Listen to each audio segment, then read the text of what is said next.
What's up, everyone, and welcome back to Metalcore Nerds. This is the Hawkeye After Show, talking about Hawkeye Episode 4. And back with me is my co-host, Austin. What's going on? Yep. What's going on, Sean? How are you today? Doing pretty good. Got a haircut. Oh, let's seeing go. stick to your guns tonight. It's a pretty good day. Who else is on that tour? That's a good one. Straight from the Path and End. And there's this other band, Oh, I yeah. think Stand Still, that I'm not familiar with at all. But it should be cool. I'm excited. Okay. I'm excited. You're playing a show tonight, correct? Dope.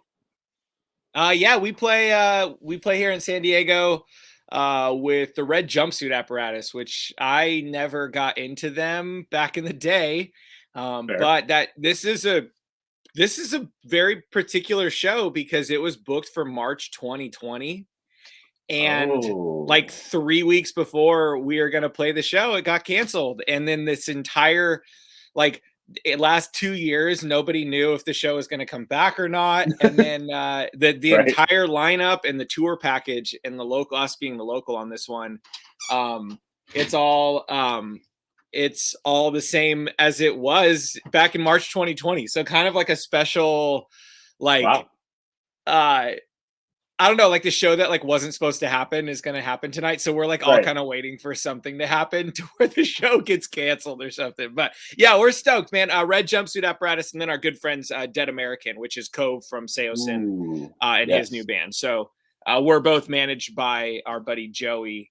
So they're kind of like our brother band. We borrowed their bus, their van when we went on tour and stuff. So good. It'll be just like a good hang tonight. Yeah.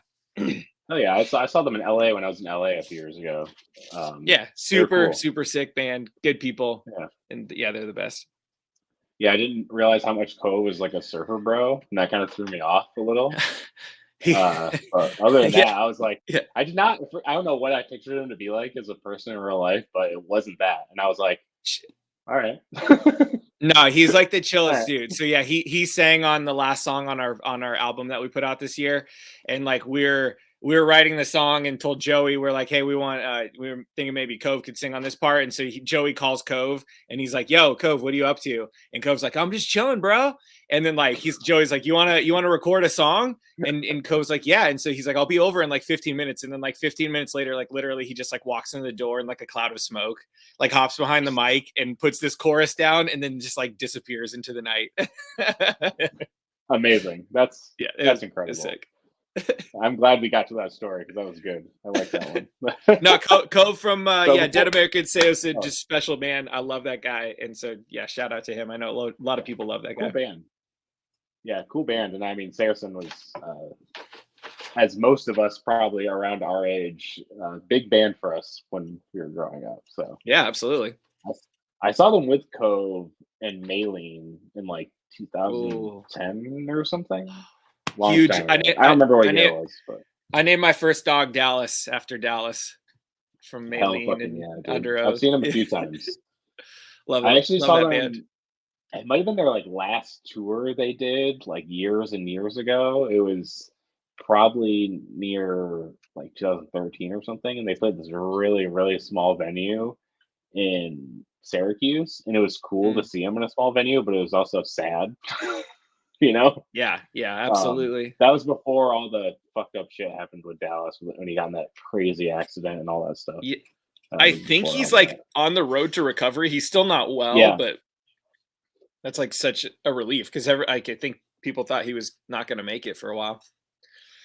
Yeah. I know there's this one guy I know who's me and him are like friends, and he's actually like really close to them, and he said he's been doing a lot better. Well, this is like a while ago, but so I would assume he's doing even better now. So that's good. That's another band. I had a lot of love for that band. I mean, I still do, but especially I learned like all of Volume 2 on guitar. I was of course. I'm the worst guitarist ever, and like I learned those songs. Not to say that they're easy, but they were like so fun, and like I took the time to learn those riffs. Yeah. I think I remember a lot of them still, which is weird because I feel like I've forgotten a lot of stuff I used to know on guitar because I just don't play anymore. But I think I could probably play most of that record still. Volume 2 is like the Brick Walker, don't leave me stranded. Oh, it's so good. I think it's their first I think it was the first like full length. Because I think one was just the EP technically. I think I could be don't wrong, know. but I love that band. Yeah. Yeah. Rest Fuck in yeah, hell that peace. band. Rest in peace, Maylene. Dude, My son's a disaster. I heard they might do things again. Oh, please. I'd love that. So if it happens, I'm fucking here for it. So we're here to talk about some nerd shit, but it's nice to talk about music too. I like mixing the worlds. All right, I mean that's why I made this thing. But before we get into Hawkeye episode 4, we have some other shit to talk about. All right, is there something you got to say? I just laugh when we get so easily sidetracked by like one comment, and it's like I can talk about anything I'm interested in. So if you say something, I'm off with it. So it's like the theme of this podcast is Miles Morales. Let's talk a little Miles. Let's go. So yeah, this past week we got our first look into Spider-Man Across the Spider-Verse Part 1, which means we're at least getting a trilogy within the Spider-Verse movies. We might get more. I would not be surprised if they keep going after. I mean, there could be a Part 3. We have no idea. I know some people got mad by the Part 1 because they're like, oh, well, obviously it's going to end in a cliffhanger and lead to Part 2. And I'm like, I guess. I mean, they did it with before Endgame was Endgame. It was supposed to be Infinity War Part 2. No one was mad that we knew we were getting one after. Like, it didn't take anything away from it. But we got more of Spider-Man 2099, which was from the post-credit scene of the first movie. Miguel O'Hara, voiced by the amazing Oscar Isaac, who is getting top billing with Miles and Gwen. So it seems to be he's going to be a very big part of this movie. We don't know. I've heard that not a lot of the same Spider people are going to come back that we saw in the first. I know Spider-Woman has been confirmed. Issa Rae is voicing Spider-Woman. Jessica Drew, which is very, very cool. We've never really, we haven't really seen an iteration of Spider-Woman in any form of media, probably in 20 years or something, maybe longer. So that'll be really cool. There's been a lot of talks of her coming into live action too. So we'll see. What better way to test it than animation, you know? And so I'm interested to see what other Spider-Men we get in this. You know, it's the multiversal Spider-Man thing seems to be a popular thing we're doing. Well, not confirmed, but I mean, come on. You know. Well, my initial hype on this is like off the charts because Spider-Verse, I was telling people it might have been my favorite like comic book movie of all time. And I know that's like an extremely scorching hot take because you put that up against like The Dark Knight. And I know we've talked about that. I just like I loved the first one and I saw it in the theater multiple times. I dragged people to it because like I don't think people understood what it was, that it was a cartoon.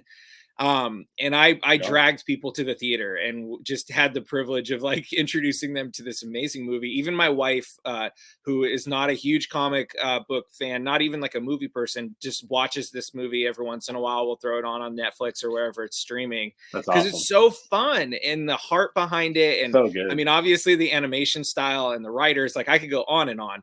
And so I was shocked to get this first glimpse. I didn't know what it was even when I was clicking through to it because it didn't make sense on how movies and studios market their movies. Like there was no trailer and all of a sudden there's a scene from it and you're like, wait, what am I watching? And it was a full scene.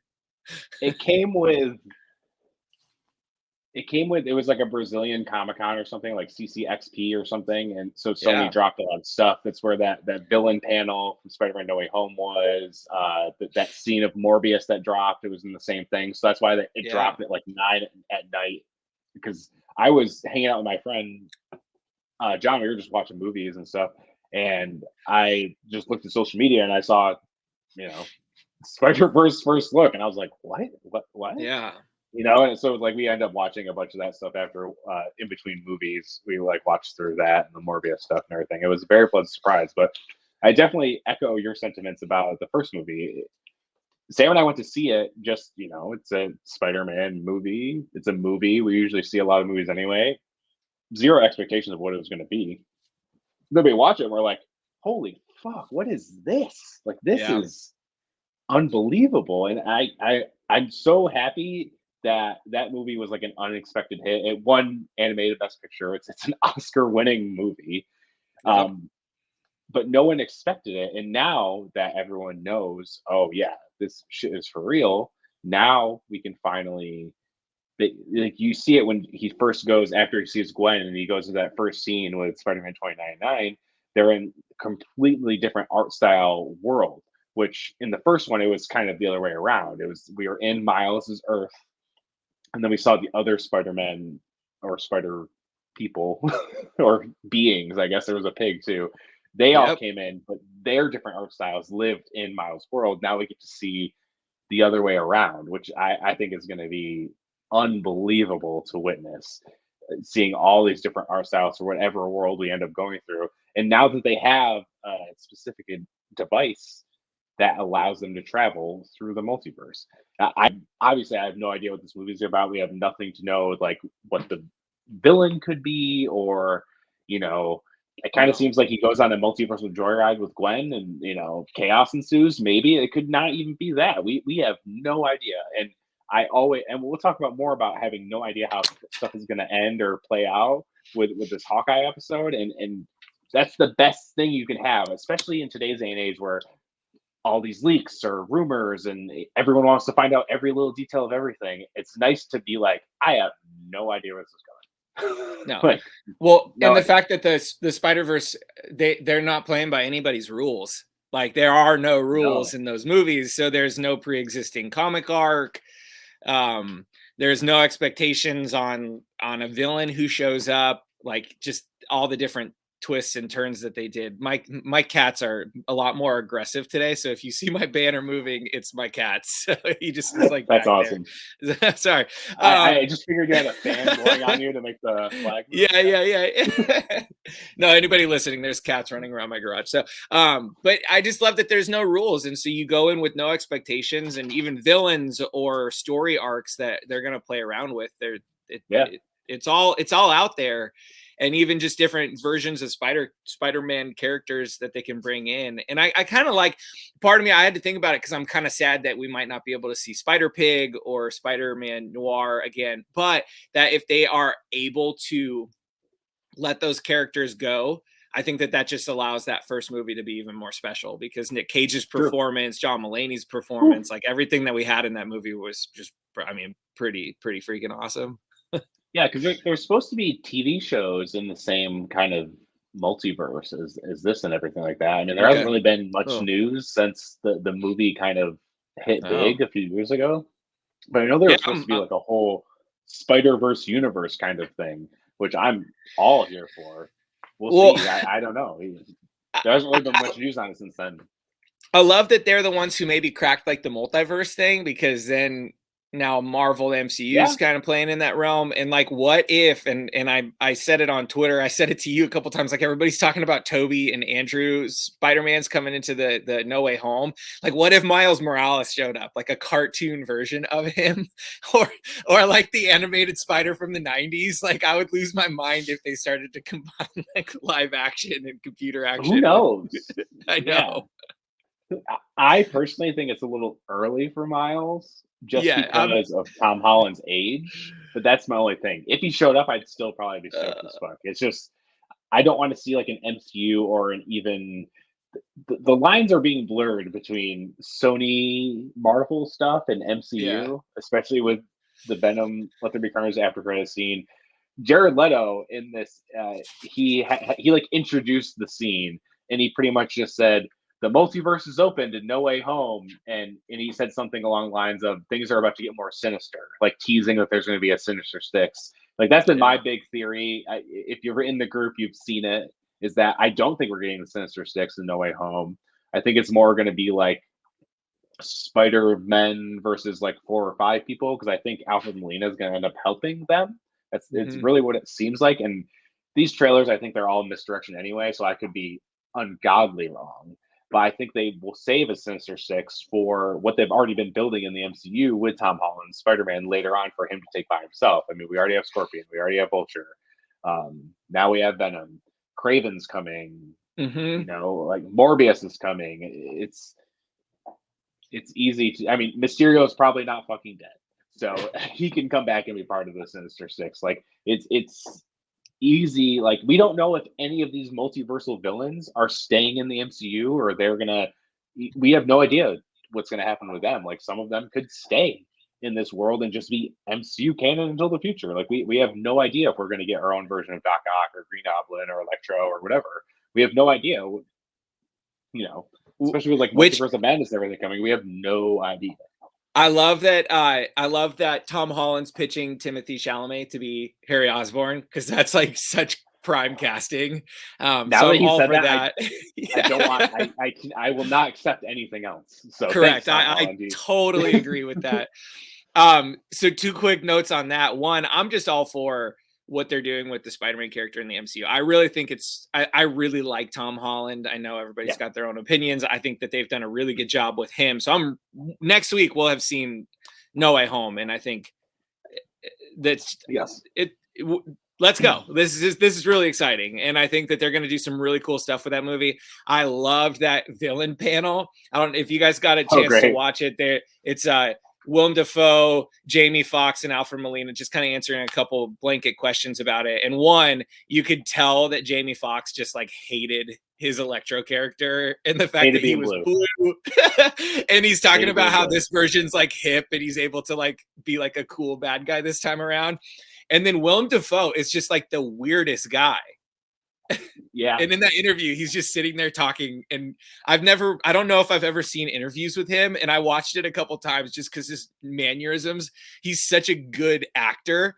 And you can see like different characters that come out in just the way he normally talks. So I was laughing at that. But he says, not a spoiler way, he's like their suits get upgrades, which it implies maybe there's like that Stark stuff that we talked about on the last episode. And I think you've seen that where Doc Ock's arms look a little different. Electro has the reactor on him. So I'm so excited. I mean, just we've talked every episode, we talk about the rest of this year. And the new little teaser for Boba Fett came out. Like, we're in like such a good little run for the next couple of weeks. So yeah, this month is a wild time for anyone who's into pop culture at all. And another little piece, it's not a little piece of news, I know, it's a pretty big news item, but it also kind of ties with No Way Home, possibly even the Hawkeye series in some way, shape, or form. But Kevin Feige on the junket for No Way Home was being interviewed by Cinema Blend, and he confirmed that Charlie Cox will be playing Daredevil in the MCU. He confirmed it. He said if Daredevil was to be in the MCU, Charlie Cox would be playing it. I mean, why else would you say that other than he's going to be? He just said when, how, if. Like, he said that we don't know. Which if I was a betting man, which I'm not, but I would bet money that at least Matt Murdock will make an appearance in No Way Home. Mm-hmm. I'm so interested to see what happens with that, because the tone, I was just thinking about the tone of like Hawkeye, like if he would fit in Hawkeye, and the tone of those Daredevil shows was so different than what the MCU is doing. I think it'll be nice to see Charlie Cox be able to maybe take like a lighter tone. And I know Daredevil has a lot of darker nuances and some of the stuff that like, you know, Mark Miller did with the character in Mark Miller, right? Is that the Sin City? And some of the stuff that they did. But I'm excited to see like him, I don't know, get to play around maybe in like a little bit of a brighter area. So that's exciting. I mean, he crushed it in that role.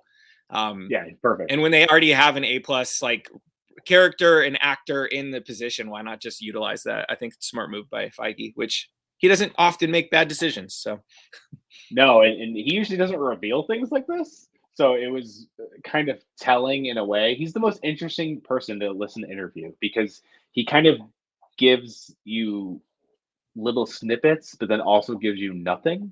And it's so fascinating to hear him answer questions because you know the interviewers have to work so hard to try and give him something like a unique type of question because he knows at this point they know he's not going to give anything away. You know, there's no way.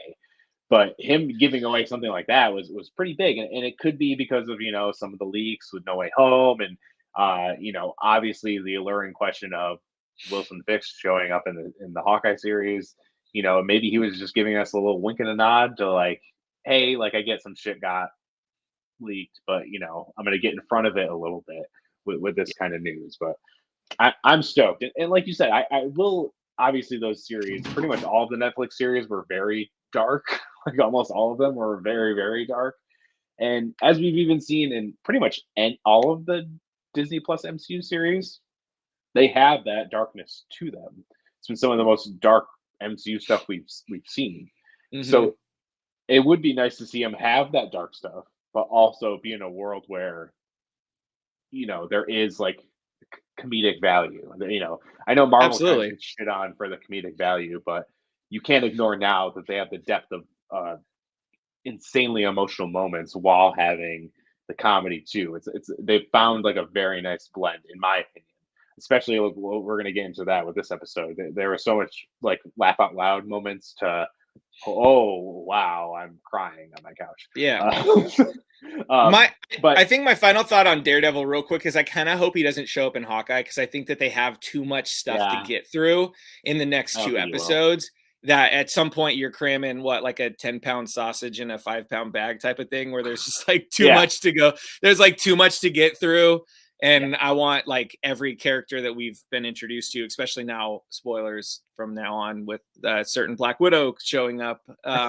Like there's a lot that we got to go through in the next couple episodes. So I hope they don't cram too much into it. Yeah, I completely agree. I don't think he's going to show up in this, but I think for future stuff, he's definitely going to play a pivotal role, especially in the New York-based kind of grounded level things. I think we're going to see him a lot more than people probably expect, which is exciting. Yeah, but so let's talk about Hawkeye.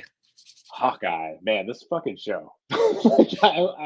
Every week I'm like amazed by how much this show surprised me. And I mean, most people know I'm a big Marvel MCU guy anyway, but this show has been like the Loki show. I expected to be amazing, and it was, and it was even better than I thought it was going to be. Same with like WandaVision, and Falcon Winter Soldier was for the most part really good, but it kind of, I expected those. With this one, I was like, oh, this will be fun. I'm familiar with the Matt Fraction run, so I was like, this will be cool to see in like the MCU light. But it's been very surprising how fucking good this series is, and I'm here even just the start of the start of the episode. I mean, I think that they've made very, very good decisions in their storytelling, and they've kind of what we were talking about last week with like a little bit of the mystery box. And so the cliffhanger on this one is like, oh my gosh, what's going to happen with Jack and Clint in their confrontation? And I just love that it just, boom, it was over. And he's like, oh my gosh, there's an Avenger in my house. And I think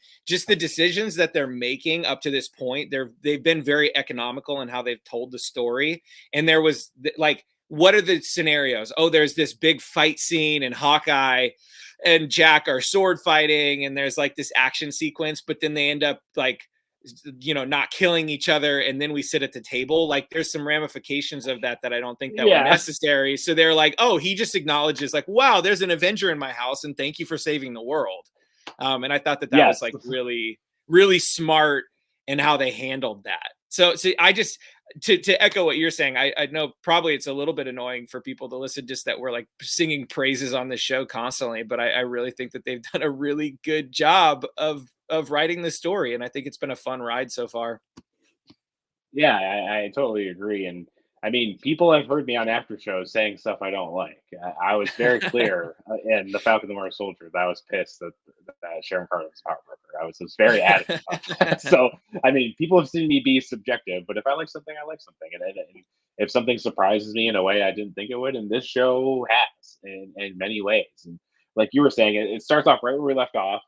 Jack has the running sword to Clint's throat, and Eleanor comes in, and you can see the way she reacts to seeing that Clint is in her house is very interesting.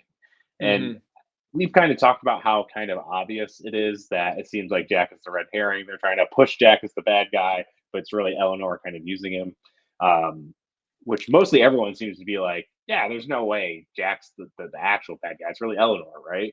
And Jack could be not necessarily a good guy, but not the worst person in the room, if that makes sense. And I think that might be more of the case. But in this episode, he just seemed like a kind of nice guy. Like he was a little bit douchey to Kate maybe in earlier episodes, but he just seemed like kind of a nice dude. Like you said, he thanked Clint for saving the world, and He just seemed enamored that he was sitting across from Avenger. You know what I mean? He seemed stoked. He was just happy to be there.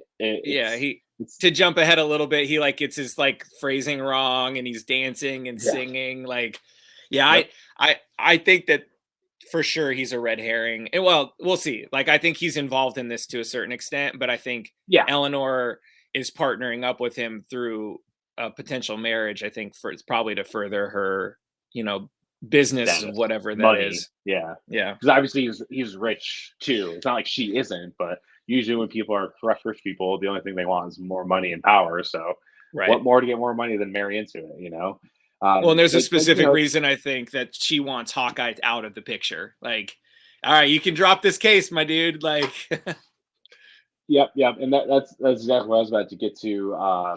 Clint leaves. Well, she kind of asks Clint to leave, and on his way out, he does take the Ronin sword, which New Rockstars pointed out they actually show you in the reflection and Kate like looking over to see him take it and stuff like that, which I totally missed and was like, man, that's some attention to detail that's unbelievable. People who make this shit, like, kudos to you, because this shit is the shit you think of is wild. It's very, very cool. The directors of this episode were the same directors of the last episode. They two other different director. This is like Bert and Birdie. They're like a pair. I think it was one person for episodes 1 and 2.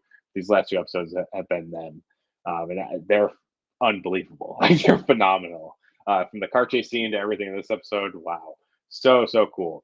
But like you said, Eleanor kind of brings up like, hey, can you drop this? And we've kind of seen her do this, but to Kate the whole series, like, hey, not like straight up saying it, but she's always kind of alluded to like, stay out of this, like, don't get involved, because she probably knows what the fuck is going on. You know what I mean? Like, she knows. Reminds me of Dewey Cox. In Dewey Cox, when he's like, you don't want none of this stuff, Dewey. Like, yeah, pretty much. Yeah, like, hey, chill out. And that's what it kind of tries to do for Clint. And Clint's like, I can't drop this case, but I'll keep your daughter safe. Which, he can't. He's got to take care of this shit. As he's leaving, he texts his wife Laura to get info on Sloan Limited. And then she calls him and reveals that Sloan Limited is a money laundering company for what Clint refers to as the big guy. Another, Kingpin nod, I guess. And she, and Jack is the CEO of Sloan Limited. So it's another thing of them trying to push, hey, Jack's the bad guy, which again, like we said, he probably is involved to an extent, but it seems like Eleanor is the one really, pulling the strings there. And then Laura just, speaks in German randomly and asks about the Rolex. We're not crazy. The watch matters. All right, we're not crazy. The watch matters. I laughed when she mentioned the watch, because we've been talking about that. It's like, yeah, there you go. You did the Leo point, and you're like, the watch. Yeah, exactly. Yeah. Still don't know what it is. No, I have some ideas, maybe, but it could be very wrong. So it seems like Laura here. This is a big revealing scene for her. She could have been a SHIELD agent, maybe. And worked with Natasha and Clint. Maybe that's why she never questioned anything with Clint and Natasha. Not like there was ever any like overt sexual attention between them, but I mean, obviously they were best friends. That's very apparent. But the fact that she could speak German, she shook down a tracksuit mafia member and flipped him from Missouri. Just, while she's like doing Christmas shit with the kids, like, that's no normal mom farmhouse thing. You know what I mean? Like, it seemed like she had some sort of involvement in the espionage spy world, and it would make sense that she might have been a member of SHIELD, and that's kind of how her and Clint met. And part of the deal eventually is she got out, and she went, and they made their home in Missouri, and she was out of the picture. It's very plausible. But it's very cool. It adds more to what we talked about last week. It's like, oh, she's very involved. She knows what's going on. He's not trying to hide shit from her. It's like, well, she's a fucking spy. I've been really I've been really pleased with that. I know we talked about it at length, and I just think that they're doing a really smart job of incorporating Laura into this, and they so easily could have made this like the pissed off wife at home whose husband is working too much, and that's like such a tired cliche in my opinion. And I think it's really Oh yeah, smart that they're folding her into this. She knows everything that he's doing, and she's very much a part of this because she wants to protect him as well. And then that of ties course. into seeing that that Echo has a list and the names of the kids and stuff. Like they know stuff about their family. And so I think Laura Yeah. understands that, like, because of these decisions, our family at length, that we're at risk. Yeah. And then we kind of shift back to the Bishop household, and then you were kind of talking about this of how he was getting Jack was getting the aphorisms wrong, and him and Eleanor dance, and you see Kate kind of turn a corner with Jack in a way where she sees that like, oh, her mom's happy, Mm-hmm. and that makes her happy because why wouldn't it? You know what I mean? Her dad died, which it's still not solved if Eleanor was the case of the reason for her dad dying, which I'm assuming will be revealed. Maybe not. I don't know. Um, we've seen in these series that not every question gets answered because it's hard with these. You know, it's a one series and part of a very overcapsulated story. So not everything is going to get answered. They need to have things that will get answered down the road. But I feel like for this story, they would kind of have to. I feel like there's going to be a big reveal of Eleanor, being a shitty person, and it's Yeah. going to affect Kate a lot. I would imagine. Um, I don't want that to but be it, true because I want Kate to be happy. I know it's Like, gonna crush her. It's yeah, gonna crush her. She you can see she loves her mom so much. You know what I mean? right. And of course, like she has an amazing front to have a legit reason why she's rich. A security company, and it's obviously like a high class, like high level security company. It's pretty easy to be like, oh yeah, of course we're rich. I mean, my mom owns a security company. It's Right. it's very profitable. But she finds out she's like, Madame Mask or some part of the criminal underworld. That's exactly what she's fighting against. So it's that's not going to sit well with her at all. It's going to be I devastating. was I was so pleased with Tony Dalton singing in that scene, by the way, like that he was He just was like great. he was on time, but it was like the wrong key and he sold that Yeah. whole thing. I thought it was so funny. I think he's the delight, honestly. Yeah. He kind of just makes me smile anytime. At least in this episode, he just made me smile when he was on screen. I don't know. If He just you seems like have a not fun watched character. if you have not watched Better Call Saul, Tony Dalton plays a character named Lalo, who is so terrifying, and he's so good in that role. And so, if you're looking for more Tony Dalton, like obviously, tune into Better Call Saul. They're gonna wrap that up, I think, in the next couple years with that show and stuff. But he's just such an amazing actor, and I just love having him like come into the MCU and just he's having fun. Yeah, I have not seen that show. I have seen all of Oh, Breaking Bad. you got to watch it. Uh, It's super gotta sick. gotta add that one to my list. I know. My friend is a very big Bear Call Saul fan, so I'm going to see him tonight. He's coming to the show with us. I'm going to ask him about Tony Dalton in that show. What Yeah, was his he's character's name? Lalo, Lalo. He's Oh, like a okay. cartel I'll look character that up. from Mexico, and he's terrifying. And imagine I'm like going to ask him about it. the same smile and the same charisma, but then at the same time he's just gonna like murder people. Like it's so Ooh, I good. like that. Yeah. I like that. That sounds awesome. Yeah, he'll probably because he has slept on Hawkeye so far, but he is in college and it's like finals and all that shit. And I told Yeah. him I was like, dude, it's so fucking good. You need to watch it. So he's gonna watch it. But I think if I tell him that'll be another Yeah. another. It's a fuel the fire. Um, but then we see Clint go back to the safe house to Kate's aunt's house, and he's iced up his wounds again. This dude's human, and I'll say it again. This has been the most human thing we've ever seen in the MCU, and I think that's part of what makes the show so special. I think that's a very very big part is how Ice relatable in a way it is.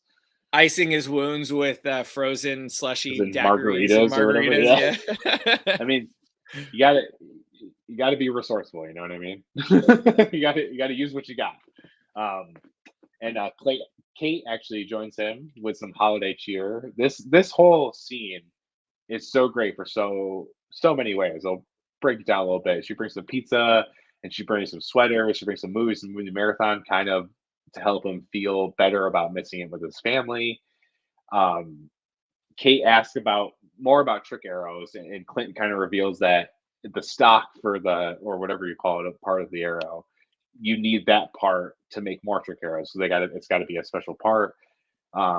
Maybe now that he's not an actual Avenger and there's no Avengers headquarters, there are probably not many around. It's not like, he's just, manufacturing them in his farm in Missouri. And she asked about a boomerang arrow, which he calls stupid, which is hilarious because in the car scene in the comics, he actually uses a boomerang arrow, or Kate uses a boomerang arrow, but it's used in the comics, which I thought was really funny. He talks about the coin trick of him flicking the coin and knocking someone out from 20 feet away, and that he teaches to Kate, which is also from the Matt Fraction comics. His brother is actually the one who teaches him that in the comics, which is really, really cool. Oh, another run about, I totally missed this about the Jack and Clint confrontation. They obviously don't know each other. So it's a very different thing from the comics. He was not his mentor. They obviously did not know each other at all, which is totally fine. I just know we kind of brought that up last episode to see like, oh, what if they know each other? How awkward would that be, or something? So my question is, what does Kate need to do in the finale that requires her to flick a coin? There's going to be something. What's she going to do? Chekhov's coin flip here. Yeah, it's going to happen. You know it. They did not introduce a nice slow motion action shot for nothing. But it is a cool trick. It is. Clint does use it in the comics too. It's really cool. He used it in a fight scene and everything. And then they get back to they get to the serious moments of this episode, which those are my favorite parts of this episode. I really did love the cheer, uplifting kind of stuff, but this stuff is what really sent this episode into the stratosphere for me personally. They're just kind of asking questions. You can kind of see their bond. Like each episode, we've seen their bond start to grow. For sure. It's very apparent. And Kate asked about the best shot he's ever taken. And Clint said, the best shot I ever taken was the one I didn't take. And then he recalls how he was sent to kill Natasha back in the day when he was working for S.H.I.E.L.D. And he said he thought it looked like she wanted out, and he was right. And at first he didn't want to tell. He said it was a sad story, and I think he said it was a sad story because of how the story concluded. Ends up with her dying on Vormir. And as he's talking about this, the same score from Vormir is slightly playing in the background. It's like a little bit softer. And it comes back later in the episode, which was very, very powerful for me. But man, this scene, wow. And that's why I've loved about these series so much. Obviously, there's been some really cool action, some really cool reveals, but the scenes where people are just sitting down and talking have been some of the most powerful stuff in all of these series. Even in the movies, we're starting to see, there's like dinner scenes with people sitting and talking. It's like what I've been talking about. They're adding more character stuff in to make the action and everything and the consequences mean more, which you can't ask for anything more than that with this stuff. But what did you think of this interaction here? Yeah, and a writer that I've been following for years and years, Alan Sepinwall, he used to have a blog called What Alan's Watching, and he kind of came up through Prime TV and Prestige TV with like The Sopranos and reviewing that stuff. He writes for Rolling Stones now, and he was highlighting this episode and comparing it to the episode in Loki where Loki and the female Loki are, I can't remember her name. Sylvie, thank you. They're on the train on the planet that's blowing up, and they have an opportunity just to sit down and get to know each other. And I think that the smart thing that they're doing with this show and the Marvel shows in general is that they have the space to do something like that.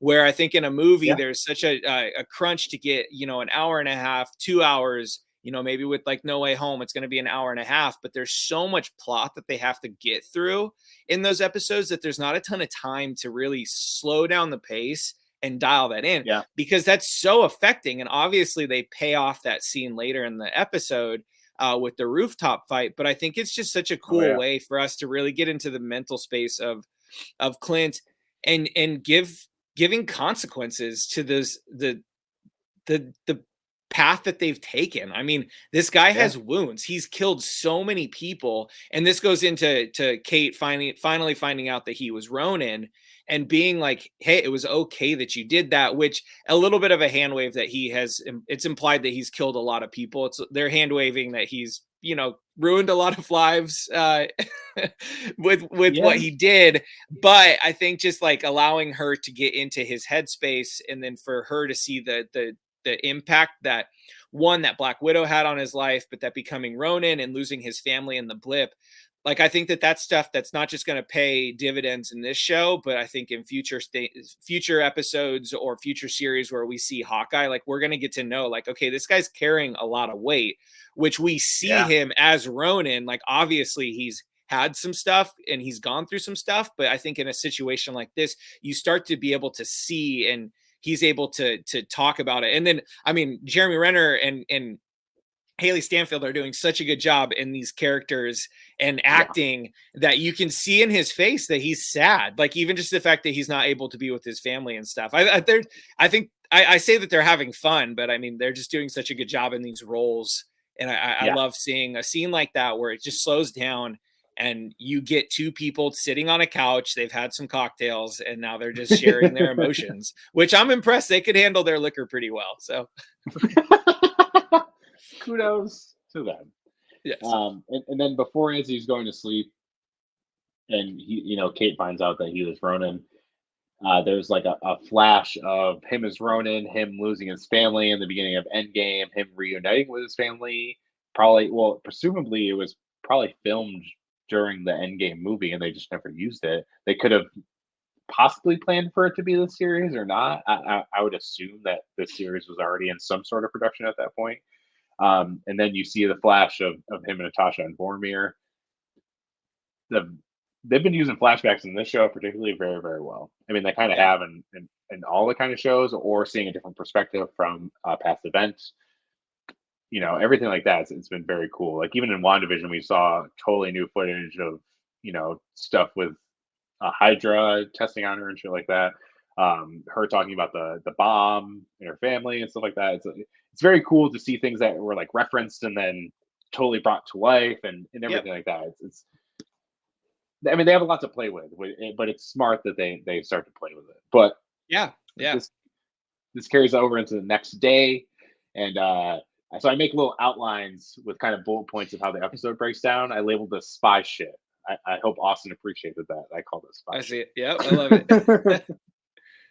So Clint sends Kate to the LARPers because he found out that a bunch of his trick arrows were confiscated and are in some police compound. He knows that the LARPers are made up of mostly like first responders and cops. So he's like, hey, go there, see if you can get my arrows back for me. As she's doing that, he pays Kazi a visit, which honestly, this scene was pretty hilarious. He calls Kazi a doormat. I love how he goes to reach for another weapon and he's like, oh, this? Yeah, I got it. Like, come on, man. Like, come on. That reminds me of the scene in Mad Max Fury Road when Mad Max gets in the war rig and Furious is like trying to get all the weapons and they just like keep finding different spots where there's weapons. Yes. Kazi's got like stuff just like hidden everywhere.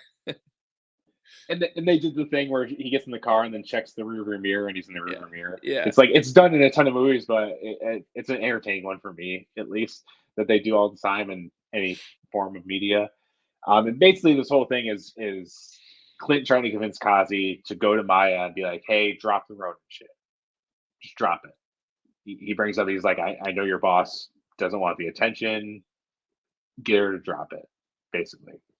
It ends with him be like, you're gonna give my gun back, and he says, what do you think? And then throws the gun, which I thought was hilarious. I watched some reactions. I usually use that to make my notes after I watch it, just paying attention to the show. And both reactions I watched, they were both like, no. When he's like, can I get my gun back? He's like, no, what do you mean? It was just funny seeing other people react to it that way. I thought it was funny that he was just like, Kazi was like so annoyed by that whole thing. Like, he just annoyed. Like, he's so annoyed by this whole situation, I think, and so annoyed that he was getting like picked on by Clint and all that kind of stuff. I thought that the acting in that scene was fun. Yeah, it was a very, very fun scene. Clint goes back to the safe house and then sees all the LARPers. Grills is baking snickerdoodle cookies, and they're all just hanging out. And again, we see the annoyed Clint, but like we said before, it's less being annoyed and it's more, him totally encapsulating the kind of partnership and situation he's in more than being annoyed with it. But there's definitely things that definitely still annoy him, like this situation. He even mentions, like, I say to retrieve my arrows and I start a play, and then the LARPer goes, "We're a guild."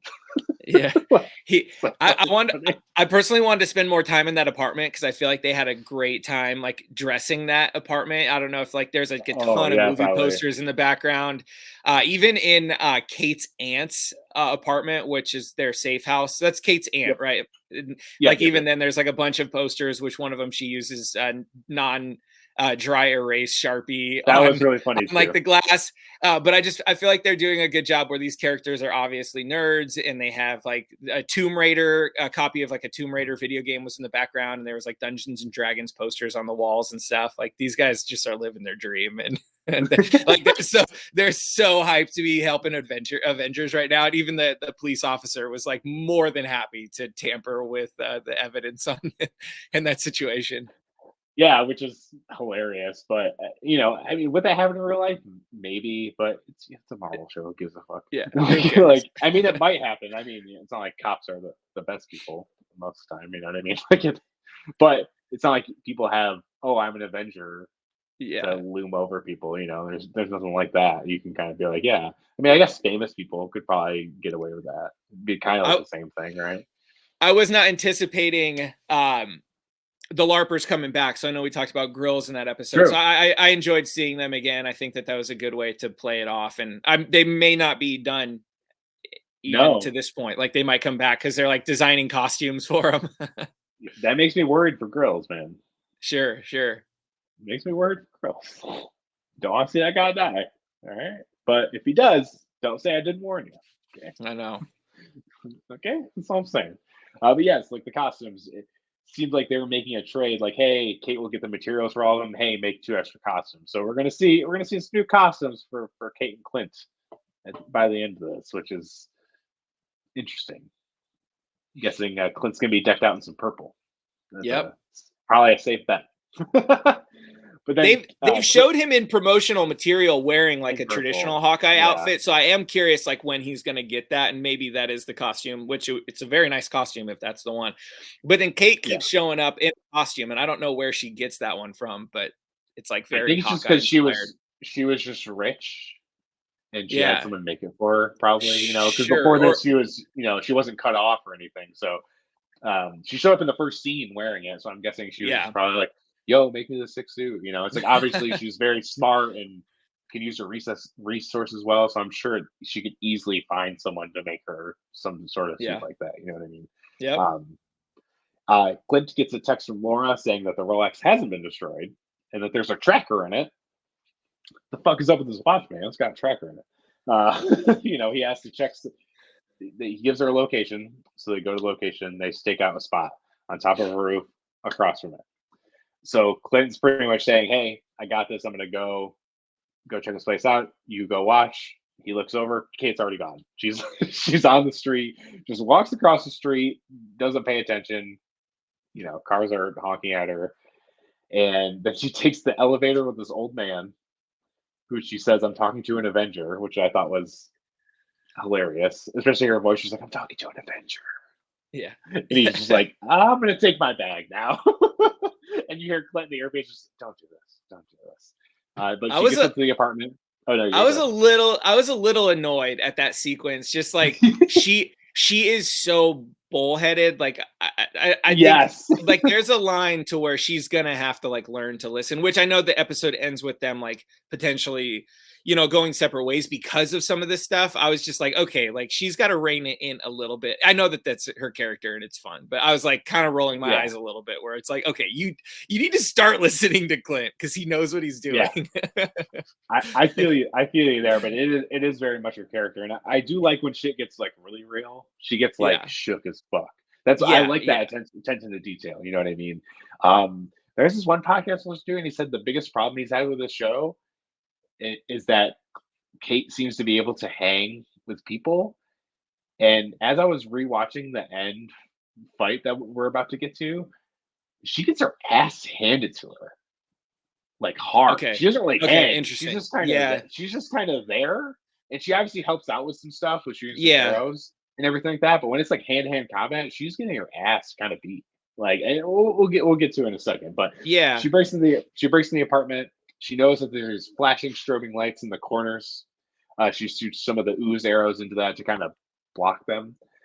And she finds the watch. And she also, what you mentioned earlier, she finds a list of Clint's family, all the names and ages for most of the children, but not the youngest one, which I don't know if that's like someone found out something new, but obviously, and it's revealed as is Maya's apartment. Those are silent alarms. And back to the watch. So Clint says something about the watch, saying this watch is tied to someone who's been out of the game for a while, and it'll blow their cover and lead to them dying possibly. So my thought was maybe this was like a gift from Laura to Clint, and somehow this would give away Laura. But then me thinking about the list of the names, they already knew her name. So it'd be kind of weird if it was her, but like who else could this belong to that's gonna blow their cover? You know what I mean? Like obviously it can't be Natasha. For one, Natasha's stuff got leaked in End of Winter Soldier and now she's dead. So it doesn't matter. Like could it be like Felipe said like, oh, could it be Nick Fury? And I was like, well, the world thinks Nick Fury is dead, and the same thing with Winter Soldier. All of his shit got leaked, unless it's revealing that he's still alive. But how would a watch reveal that he's still alive? Because my thought with Laura was like, oh, if it was a gift and there was like some sort of engraving on the back that could give something away, but maybe there's some kind of, since there's a transmitter, maybe there's some sort of something inside of it. That's what I'm picking know. up. I think that there's something inside the watch, like, but I don't know who or what it is. I mean, at this point, that's when we throw out Mephisto or Mr. Fantastic and Reed Richards or something like that, but something ridiculous. But Mephisto confirmed he's in the fucking watch, man. Yeah, it's actually like a pocket dimension. Hell is inside this fucking watch. Mephisto is there. But at some point, yeah, it's something to do with Shield and somebody's identity that is close to this situation. And then obviously it ties into the fact that Maya wanted the watch and has the watch. So there's something there, but I haven't figured that one out yet. Yeah, and is the watch, was that supposed to be for Uncle? We don't know. We don't know if like that was the whole thing. He wanted the watch for some reason. He knows something about the watch. We have no idea. But then Clint reveals that it's Maya's apartment. You hear him struggling with someone, and then Maya confronts Kate. They start fighting, and Clint says, "Kate's here with me." And that's when I thought, oh, yeah, here we fucking go. Here we fucking go. So they fight it out. Clint shoots over a wire to have her kind of, what word am I looking for? Repel. Repel, yeah. Repel across. Down or what, yeah. Across. She gets stuck in the middle. Zip line. Really funny. Zip line, yes. Yeah, right. Repel was a good word too, but it wasn't exactly. But yeah. Thank you for finishing my thoughts as always. Goes over. It's revealed that someone in a mask is fighting Clint. Kate gets over there to help her out. And this is the point, like, Kate gets her ass beat. She gets thrown over the side of the building. But a good note is that before she gets thrown off, she gets clipped. Like, they clip her to a line and then throws her off the building. So it wasn't to kill her. It was just to get her out of the way, which is a very, very cool note. And as she falls off, you see Clint just lose his mind, because obviously it's a very big parallel to him and Natasha. He looks over, and as he's looking over, the Boromir score comes back, very, very prominent this time, and you can see him just like reliving it in his mind. She's like, "Pull me up," and then he cuts the wire and says, "No, get out of here." Kate, being Kate, does not take that at all. Comes back up to join the fight, shoots an arrow that kind of explodes everything. Also shoots Maya in the shoulder, and she kind of gets the fuck out of there. She also gets hit with a widow's bite, which is more and more confirmation after Clint unmasks her that is Yelena Belova, which, if you don't remember from the Black Widow after credit scene, that Val sent her to kill Clint. And another note about that scene is that Clint is shown in the Ronin outfit without the mask on. So somehow Val knows that Clint was Ronin, which she knows a lot of fucking shit. And I don't know when we're ever going to find out how or why, but I'm sure eventually we will. Another thing I forgot to bring up, when Eleanor sent Clint away and Clint said he couldn't drop the case, she makes a phone call. Now, I know some people could probably think, like, oh, if Kingpin is uncle, she could be calling uncle. She could have called Val, and that's why Yelena showed up. Like, the post-credit scene could have taken place, like, say, right after that, like, during episode 4. Like, right when she called her and made that phone call, they could have talked on the phone, and then the next day, Yelena was there. Or the next night, Yelena was there. Like, it could have been... that we don't know when that took place in the timeline. Like it easily could have been those two happened like right next to each other, which would make sense. You got my wheel spin on that, because I kind of assumed that Eleanor was calling Kingpin, because then my thought is, why does then I was starting to think that maybe Val works for Kingpin. But again, then we're making some assumptions and conclusions that the show hasn't told us yet. So we're speculating at that point. Because then I'm wondering why does Val want Clint dead? And my assumption would be that Ronin did something to somebody in Val's circle that they're trying to eliminate him. But I don't know if any of that matters. My wheels are spinning on that. It could not matter. My thought, even after the Black Widow scene of her wanting to get rid of Clint, is that I think she's forming the Thunderbolts, which will be the government's version of the Avengers. So she probably wants, there's an OG Avenger still around? I want to get rid of them. Yeah. It's like, how can she get rid of the Hulk, really? Which maybe we'll see in She-Hulk with Abomination coming back. Maybe. That's pure speculation too, but Thor's gone, Captain America's gone, Tony Stark's gone. Black Widow's gone. Thor's not dead; he's just in space.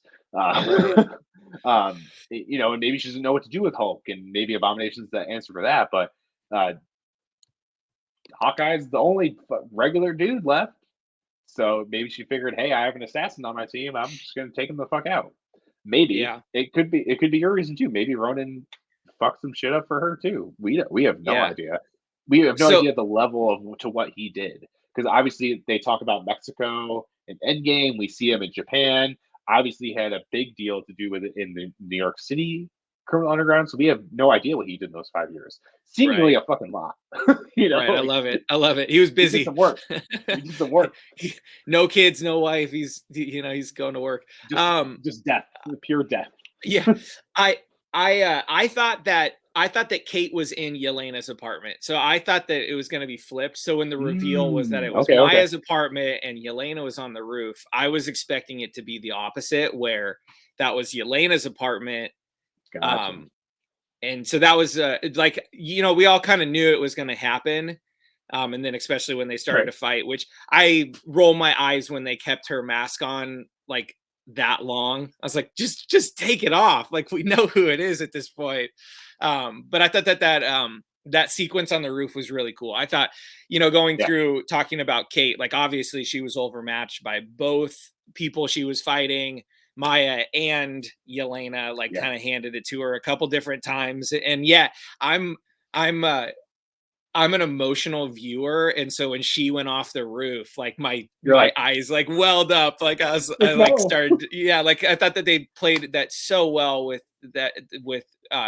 Natasha's fate going off of the cliff and stuff like that.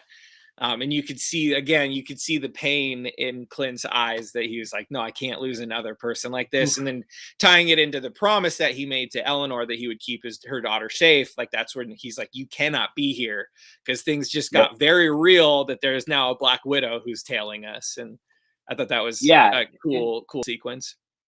Yeah, me too. And it's interesting because obviously he knows she's a Black Widow assassin. Does she know that it's Natasha's sister? I don't think so. It didn't seem like it. But no, not at all. It didn't seem like it at all. Like, does he even know that she had like a sister at all, or like a family? Like, we have no idea if any of the Avengers knew that she had like another family because she called the Avengers her family. You know what I mean? Like we have no idea if anything that's taken place there that anyone knows anything about. Very much enjoyed Maya just tapping out after she got shot by an arrow. She's like, she got hit by the widow's bite, got shot in the shoulder, and she's like, "Fuck this, I'm out here." Just like went down the stairs, was like, "I'm out, like just ignore me. I'm good. See you later." They actually released a really cool featurette with Alakwa Cox in it, talking about like her experience of playing the role because this is her first acting. I think we talked about this last episode, but this is her first acting role ever, and the way she can emote with just her face pretty much and her actions is ungodly impressive. It's for what she's done.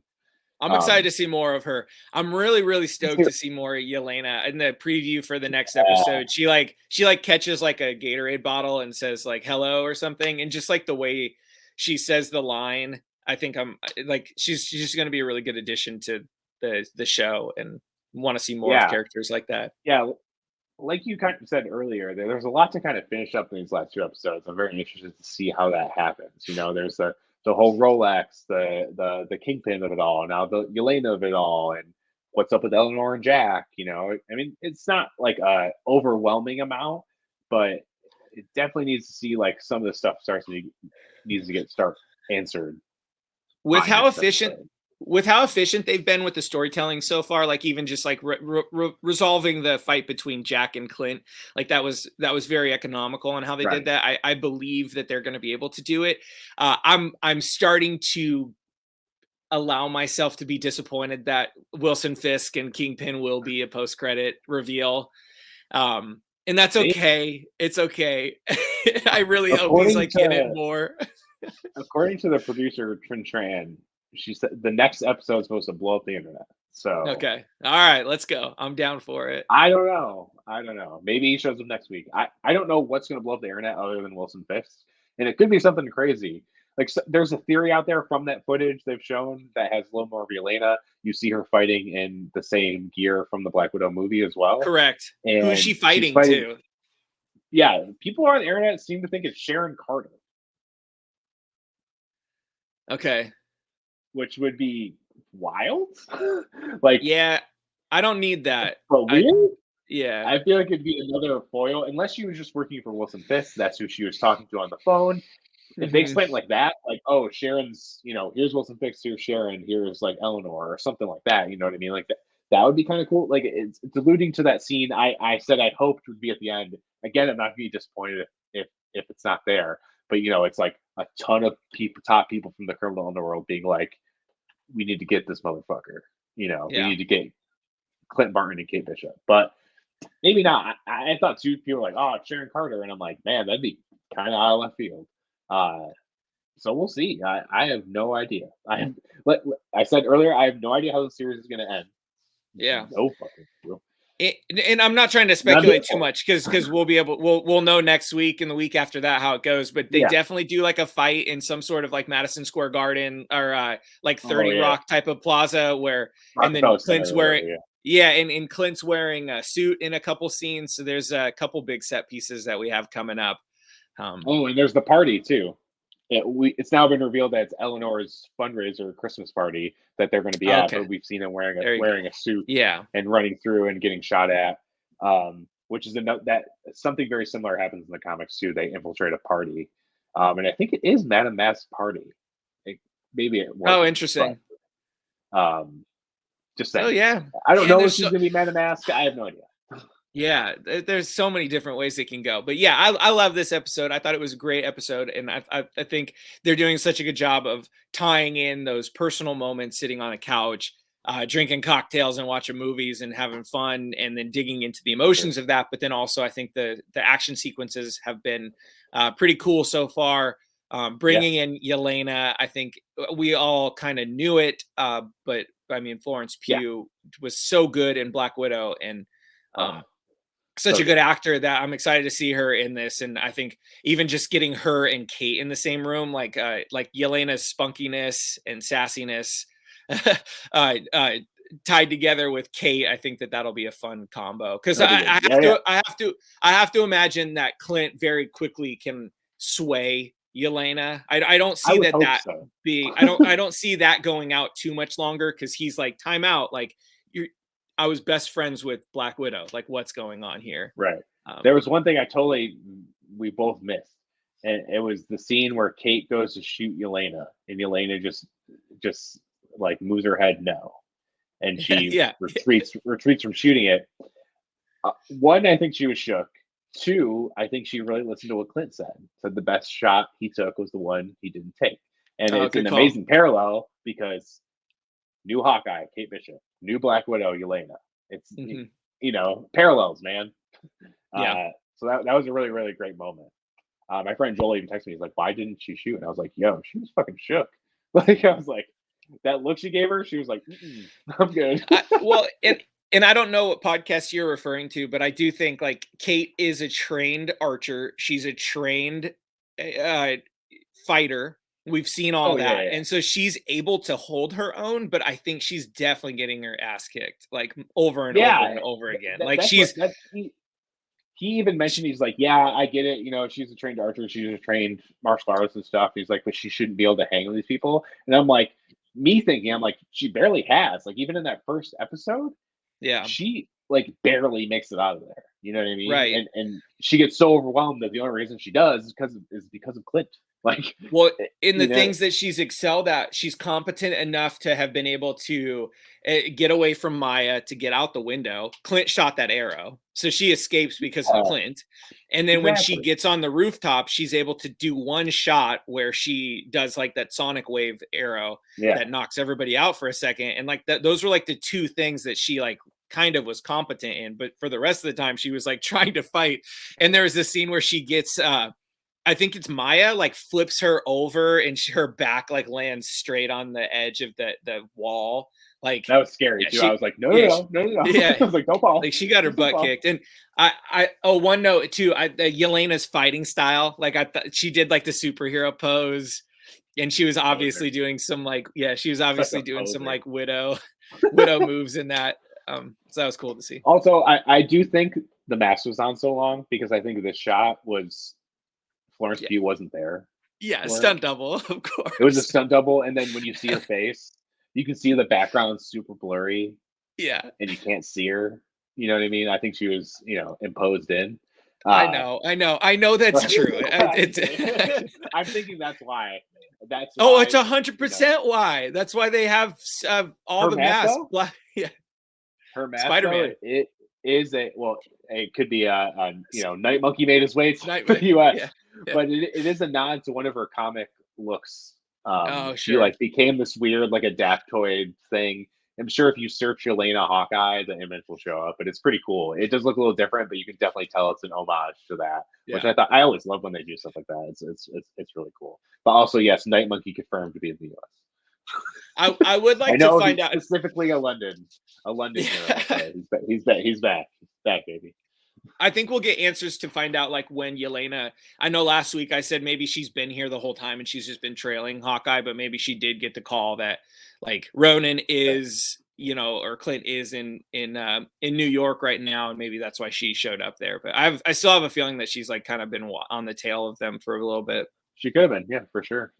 I can see it either way. I think it'd be really cool to see that kind of connection. Yeah, like in that kind of time, because obviously a lot of the stuff is kind of loose. So like, we kind of know when it takes place in a general term. Like, this took place like Endgame. The last battle of Endgame was like October 2024 or something like that. Mm-hmm. And like or 2023, and then we're in 2024 right now, the end of 2024 with Hawkeye, and Far From Home ended in like the summer of 2024 or something like that. Which I guess they posted. This is the last note I want to end on, but they posted the opening scene of No Way Home, which I think just takes place right after that. I didn't watch it, but I just want to wait for them. The movie's this week. I can wait for it. That's what I just want to experience over the rest of the movie. But someone did post a screenshot, and he flies by a Rogers the Musical billboard, which I thought was really cool. Heck yeah. That's what I was gonna say, man. next week when we tune in, we'll have watched another episode of Hawkeye and Spider-Man, which I mean, it's time. It's time for Spider-Man, and that's really exciting. Final Spider-Man note. Monday, an episode will be dropping. I'm getting joined by 2 other podcasting friends, and we're going to rank every Spider-Man movie from our favorite to least favorite and talk about them leading up to No Way Home. So obviously pretty much every movie besides probably Spider-Verse, but we're including that one because we have to. You just have to include that one. You gotta. But yeah, I'm very excited to have that conversation, and you can hear me talk a lot about how Tobey Maguire is a piece of shit in those movies, which I got into a very long discussion with in the Facebook group this week. If you haven't seen that, it happened. My 2 cents on that is those movies hold a very, very special place in my heart because they came out like 2001, 2002. Like we were just like little kids back then and absolutely love it, but I don't think they're great, and that's my hot take for the day. Not that much of a hot take. I think the only one that's really great is the second one, and even then, I mean, you'll see my ranking. It's not as high as probably most people. That's what I'll say. I love it. And the rest are definitely not high either. No, Amazing Spider. I feel bad for the Amazing Spider-Man. You guys can talk about that on Monday, but I feel bad for all the people involved in those movies. They have some really high points in those movies, and that's what I'll say. I'll be diving deep into all the Spider-Man movies.